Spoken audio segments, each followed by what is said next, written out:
What is going on, my darlings? StrangeLuv here, and I have to say, you guys are looking awfully sexy right now. Thanks so much for tuning in. I've got some Crysis 3 Spears gameplay here for you, and oh, what? What was that? Oh, hell no. Did I just die in the first 10 seconds of the round?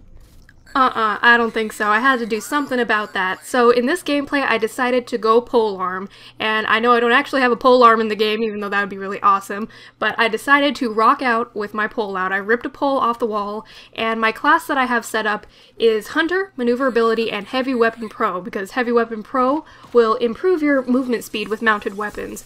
And I only had Heavy Weapon Pro on the first tier, I hadn't unlocked the other 2 tiers yet, but it does make a big difference when you're running around with any kind of mounted weapon, and I wasn't really sure if a pole counted as a weapon, but I guess so, because I am just like flying around this map looking for people. Now, if you're not really familiar with Crysis 3, Spears, the game mode, is basically domination. So in this we were trying to hold down B and C because A kind of seemed out of the way, and if we just kept them at A, it kept them far away enough that we could just see them coming from a distance.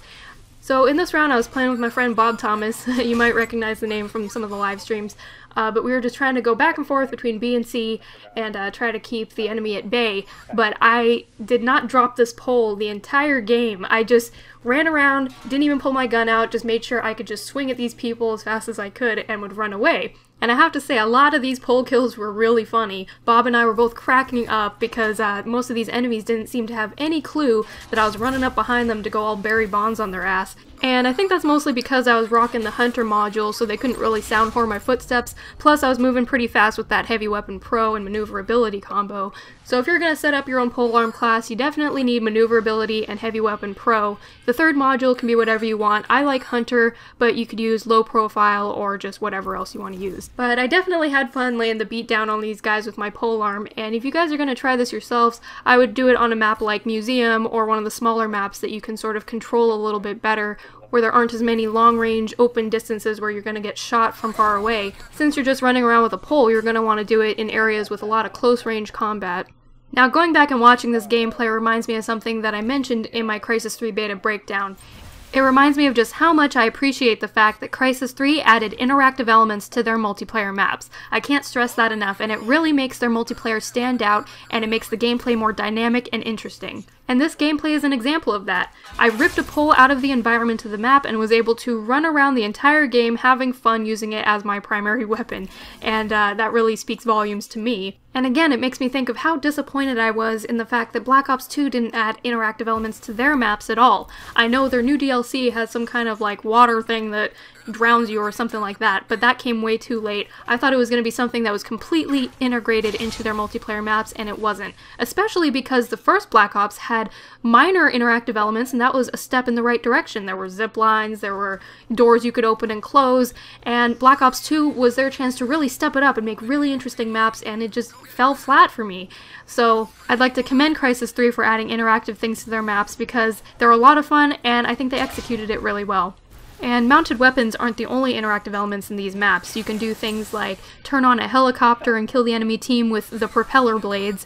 You can shoot gas mains that cause big fireball explosions. You can drop trains on people.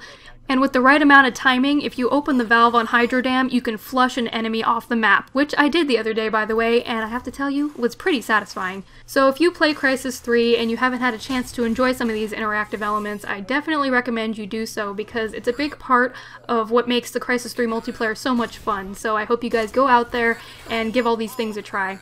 Now, let's turn our attention back to the gameplay here for a second. I'm still going strong with my pole, trying to hold down the B spear in the back.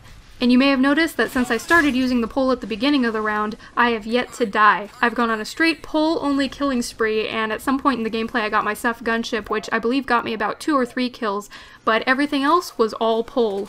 And coming up is my favorite part of the gameplay. I was definitely cracking up. I come around the corner, get the double kill for my max Nanosuit. Say what? That's right, I got the max Nanosuit using nothing but my pole. I equip it as fast as I can because the game is about to end. So I tried to rush to their spawn over at the A sphere to get some last minute kills, and I was hoping to find someone since I just called in my max Nanosuit and I didn't want to waste it. But when I push past the pinger to kill the guy crouching with a shield, I see another guy just past the helicopter. My suit's running out, the game's about to end, can I kill him? And no! My suit runs out and I get killed right at the last second. Oh well, I'd still say it was a pretty good run. The final score is 19-2, and if we subtract about 3 kills from the Seth gunship, that means I went on a 16 kill streak and got my max nanosuit using nothing but my pole. So I'm going to challenge you guys to do better. I want you to beat my 16 kill streak using nothing but a pole. Record your gameplay, and I'll go ahead and accept it as a video response to this video. So anyway, you guys, thanks so much for sticking around to watch this video. I hope you're enjoying Crysis 3 as much as I am, and if you've done anything crazy or cool in Crysis 3, let me know in the comments below. I'd like to hear your stories as well. Thanks for watching, and until next time, this is StrangeLuv signing out.